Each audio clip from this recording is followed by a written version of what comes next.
Mata adalah pelita tubuh. Jika matamu baik, teranglah seluruh tubuhmu. Jika matamu jahat, gelaplah seluruh tubuhmu. Jadi jika terang yang ada padamu gelap, betapa gelapnya kegelapan itu. Saudara, Yesus sedang berbicara tentang mata sebagai alat untuk kita memandang. Yesus berkata mata itu pelita tubuh. Bagaimana cara kita memandang? Bagaimana paradigma kita itu akan menentukan hidup kita, dengan kata lain firman ini. Mata itu adalah pelita tubuh. Jika matamu baik, maka tubuhmu terang. Jalan hidupmu terang, nasibmu terang. Tetapi jika matamu jahat, maka gelap seluruh hidupmu. Masalah, persoalan, tekanan, malapetaka itu yang akan menimpa kita. Bagaimana cara engkau memandang dunia ini, itu penting, saudara. Bagaimana caramu memandang setiap persoalan hidup, itu juga penting, saudara. Kenapa ada begitu banyak orang yang terus jatuh bangun di dalam masalah yang sama dan gak pernah lulus dari ujian mereka? Saya percaya bagi Tuhan mengubah masalah kita, memberikan jawaban bagi hidup kita itu terlalu mudah bagi Tuhan. Hanya semudah Dia berfirman semuanya selesai. Tapi apa yang menjadikan sulit Tuhan bekerja dalam hidup kita, saudara? Karena cara pandang kita, paradigma kita yang salah.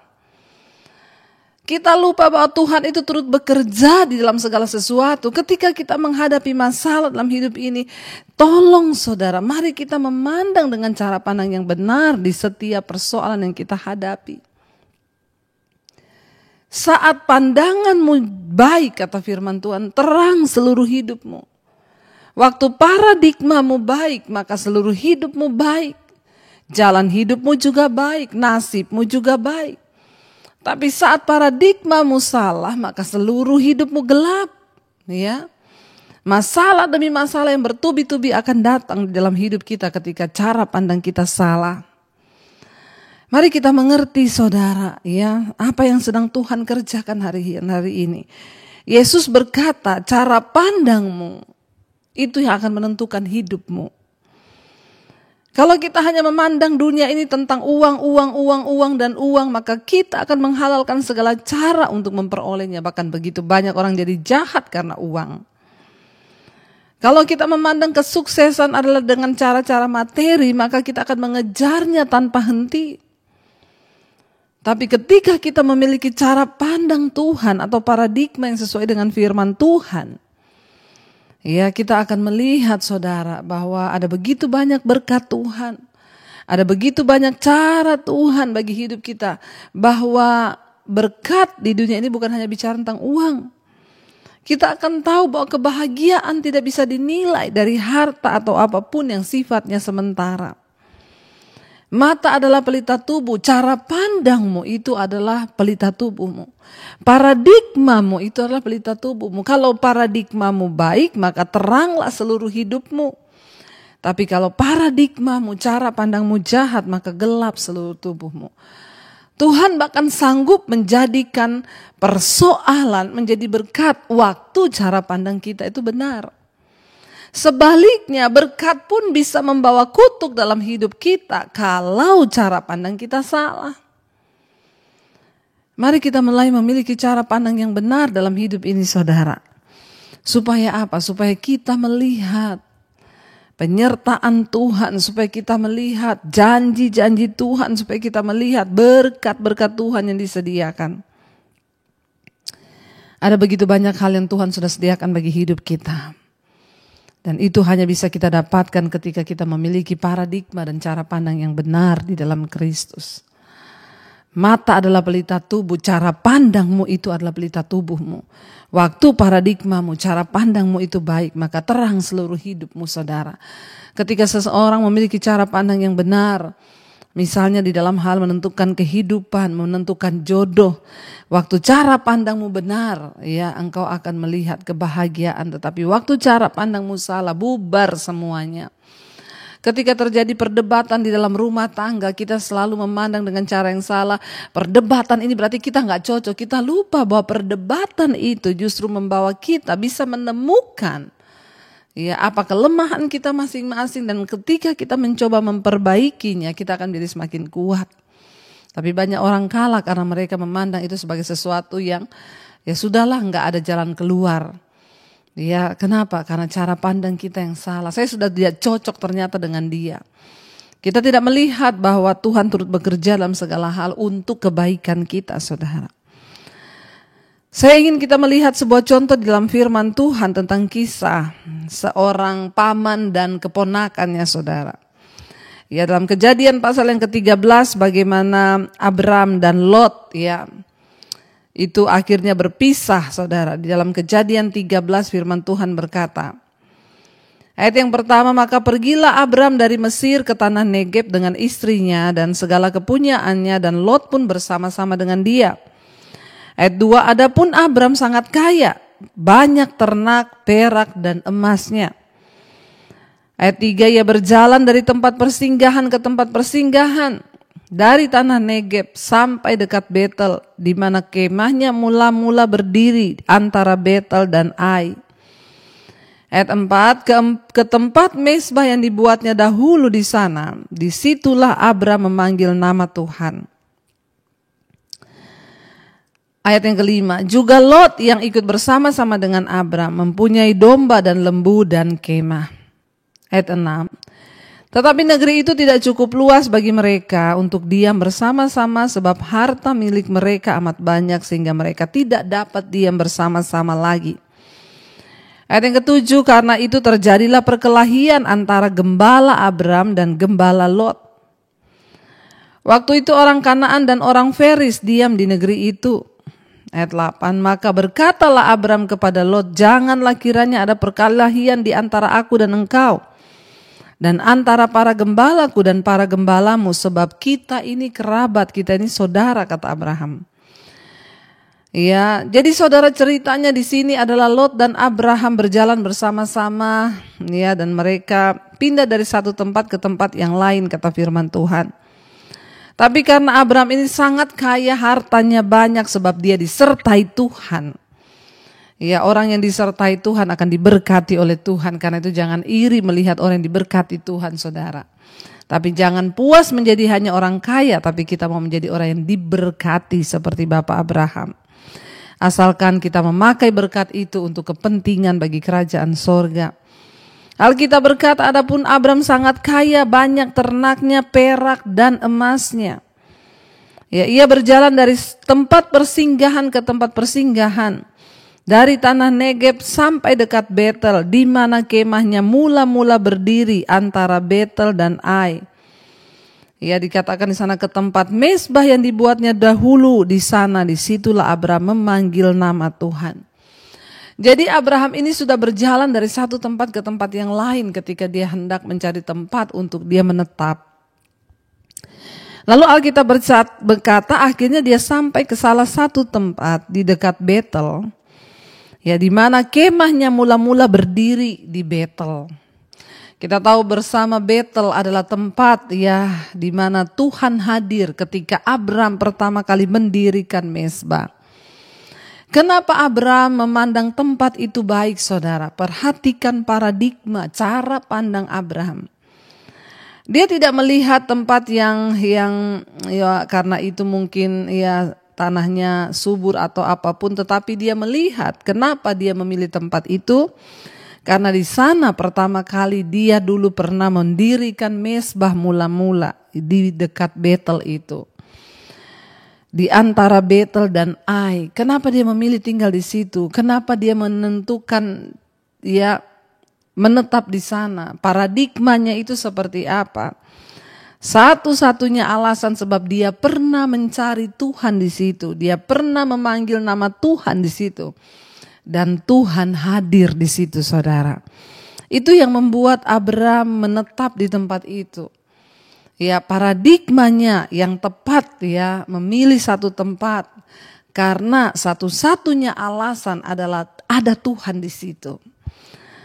Sehingga ya karena Abram itu sangat kaya, peternaknya banyak, juga Lot bersama-sama dengan dia, lalu terjadilah persaingan antara peternaknya Abram dengan peternaknya Lot. Dan Alkitab berkata mereka berkelahi walaupun mereka bersama-sama. Negeri itu sudah tidak cukup luas lagi bagi mereka untuk diam bersama-sama sebab harta milik mereka banyak. Ya, ayat yang ke-7, akhirnya terjadi perkelahian di antara gembala-gembala mereka.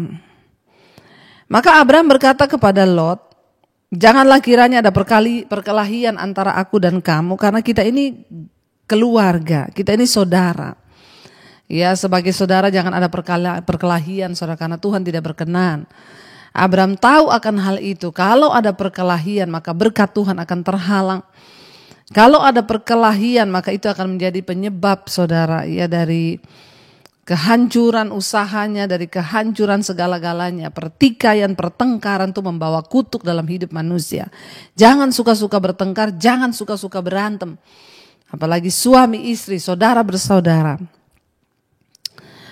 Ya, Lot berkata kepada Abram, ya, jangan ada pertengkaran. Abram berkata kepada Lot, maaf, jangan ada pertengkaran karena kita ini saudara. Yang sadar duluan itu Abram loh. Dia bilang kepada Lot begitu. Ayat yang ke-9, Abram berkata, bukankah seluruh negeri ini terbuka untuk engkau? Baiklah, pisahkanlah dirimu daripadaku. Jika engkau ke kiri, maka aku ke kanan. Jika engkau ke kanan, maka aku akan ke kiri, kata Abram. Lalu Lot melayangkan pandangnya dan dilihatnya bahwa seluruh lembah Yordan banyak airnya. Seperti taman Tuhan, seperti tanah Mesir sampai ke Zoar. Hal itu terjadi sebelum Tuhan memusnahkan Sodom dan Gomora. Sebab itu Lot memilih baginya seluruh lembah Yordan itu. Lalu ia berangkat ke sebelah timur dan mereka berpisah. Abram menetap di Kanaan, di tanah Kanaan, tetapi Lot menetap di lembah-lembah Yordan dan berkemah di dekat Sodom. Saudara, kita melihat di sini cara pandang dari Lot ini berbeda, saudara. Lot ini paradigmanya hanya melihat, ya, tanah yang subur, penuh dengan air, dan dia sudah membayangkan akan kemakmuran di depannya dia. Ya, tanpa berpikir panjang dia melihat sesuatu yang enak di depannya. Saudara, ingat, yang enak belum tentu baik, yang baik belum tentu benar, tetapi yang benar itu sudah pasti yang terbaik. Yang enak belum tentu baik, yang baik belum tentu benar, tetapi yang benar itu sudah pasti yang terbaik. Lot hanya melihat betapa banyak airnya, subur tanahnya, dan dia sudah memiliki sebuah paradigma pandangan bahwa ya itu yang terbaik, itu akan membawa dia kepada sesuatu yang lebih baik ke depan nanti. Tanpa dia peduli bahwa tanah yang dia pilih itu adalah di lembah dekat Sodom. Saya yakin dan percaya Lot pun sudah mendengar, ya, karena dia sudah lama menetap di sana. Alkitab berkata ayat 13, adapun orang Sodom itu sangat jahat dan berdosa terhadap Tuhan. Lot tahu akan keadaan itu, tetapi dia sengaja memilih di dekat tempat itu. Kenapa? Satu-satunya alasan hanyalah kemakmuran. Hati-hati, kemakmuran bukan jaminan segala-galanya, saudara. Abram melihat satu tempat, dia menetap di sana karena itu adalah tempat dekat dengan dia membangun mezbah. Adapun orang Sodom itu sangat jahat dan berdosa terhadap Tuhan.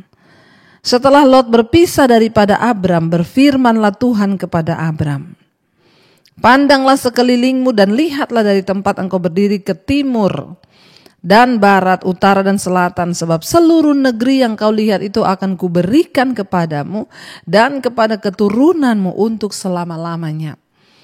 Abram tidak tamak, Abram tidak culas, dia tidak berkata, Lot, saya sama kamu tuh lebih tua saya loh, ya, jadi saya yang harus memilih lebih dulu. Enggak.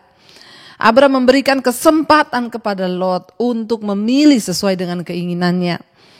Ya, Abram mengalah, saudara. Orang yang suka mengalah itu mesti diberkati, saudara. Makanya jangan suka adu otot.